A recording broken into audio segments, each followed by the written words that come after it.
Sir, ఈ బుక్‌లో మీరు డాక్టర్ ఏపీజే అబ్దుల్ కలాం గారి గురించి రాశారు కదా! సో, ఆయన నుంచి మీరు ఏం స్ఫూర్తి పొందారు? చిన్నప్పటి నుంచే నాకు అబ్దుల్ కలాం గారంటే చాలా ఇష్టం.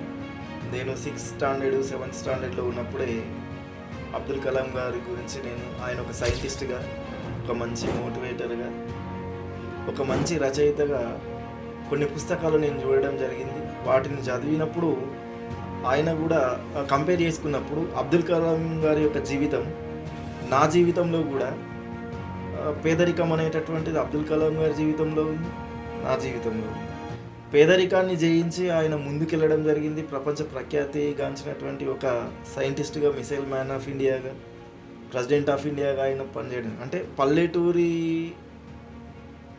ఉండేటటువంటి కుటుంబ నేపథ్యం నుంచి అసాధారణమైనటువంటి వ్యక్తిగా, ఒక సాధారణ కుటుంబం నుంచి అసాధారణమైన వ్యక్తిగా, దేశాన్ని మార్చే శక్తిగా ఎదిగినటువంటి ఏదైతే ఉందో అబ్దుల్ కలాం గారి జీవితం నాకు స్ఫూర్తినిచ్చింది.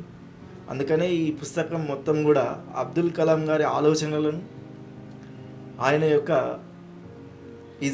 భావజాలం ఏదైతే ఉందో దాన్ని సాహిత్య ప్రక్రియలో నేను ప్రీవర్స్ పోయిటరీ రూపంలో అనేక రకాల పుస్తకాలను చదివి, సోషల్ మీడియాలో కొన్ని కాంటెంట్స్ తీసుకొని, వికీపీడియా లాంటి వాటి నుంచి సోర్స్ తీసుకొని ఈ పుస్తకాన్ని సమగ్ర రూపంగా అన్ని అంశాలు దీంట్లో అంశాల వారీగా సెట్ చేసి పుస్తక రూపంలో రాయడం జరిగింది.